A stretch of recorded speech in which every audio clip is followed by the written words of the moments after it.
আসসালামু আলাইকুম এভরিওয়ান, আশা রাখতেছি আপনারা সবাই ভালো আছেন। আপনাদের দোয়ায় আমিও ভালো আছি। সো আজকের ভিডিওতে আমি দেখাবো যে কীভাবে ব্যালেন্স ট্রান্সফার করা হয়। একটি সিম থেকে আরেকটি সিমে আপনি কিভাবে ব্যালেন্স ট্রান্সফার করবেন, ব্যালেন্স ট্রান্সফার করার নিয়ম। সো যারা আমাদের ভিডিওটি দেখতেছেন অবশ্যই একটি লাইক করবেন এবং সাবস্ক্রাইব করে আমাদের পাশে থাকবেন।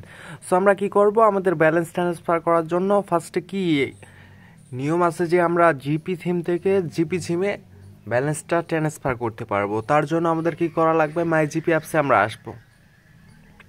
সো আমরা সিম্পলি মাই জিপি অ্যাপস সবাই ইউজ করি। মাই জিপি অ্যাপসে আসার পর আমাদের অ্যাকাউন্ট এখানে দেখতে পারবো, অ্যাকাউন্ট অপশানে আসবো। অ্যাকাউন্ট অপশানে আসার পর আমরা এখানে দেখবো আমাদের ব্যালেন্সটা কত আছে। তারপর আমরা এখান থেকে সার্ভিসে ক্লিক করব। তারপর আমাদের রিচার্জের অপশানের পর দেখতে পারতেছি যে আমরা ব্যালেন্স ট্রান্সফার অপশান একটা আছে। সো আমরা এখানে সিম্পলি ক্লিক করে দেব। এখানে ক্লিক করার পর বলা হয়েছে inter requirement number.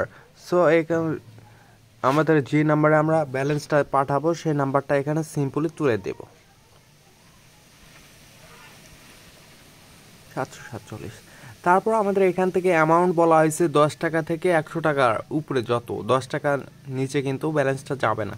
So simply এখানে 10-এর উপর যত হয় আপনারা এখান থেকে ক্লিক করে দেবেন, 20 টাকা ধরেন।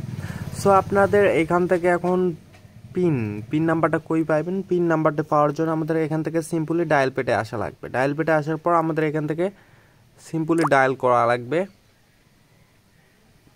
*121*1000*1#।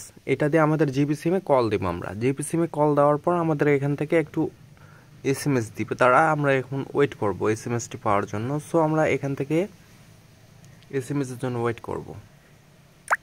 সো আমাদের এখান থেকে ব্যালেন্স ট্রান্সফার করার জন্য আমাদের এখান থেকে এসএমএস দিয়ে দিচ্ছে তারা। এখান থেকে আমাদের বলছে যে failed your contact, please request you have already active, মানে আমাদের এই সার্ভিসটি অ্যাক্টিভ করা হয়ে গেছে। সো আমাদের এখান থেকে পিন নাম্বারটা তারা দিছিল।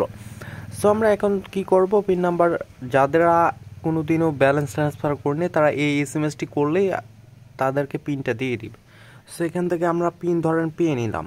এই এসএমএস এই ডায়াল করবেন এই জিনিসটা যেটা আমি বললাম, *121*1000*1#। এটা ক্লিক ডায়াল করার পর আপনাকে এসএমএস দিয়ে দিবে পিনকোড নাম্বারটা। সো আমরা আবার চলে আসব এখান থেকে, যে পিনটা দিবে সেই পিনটা আপনারা এখানে বসায় দিবে।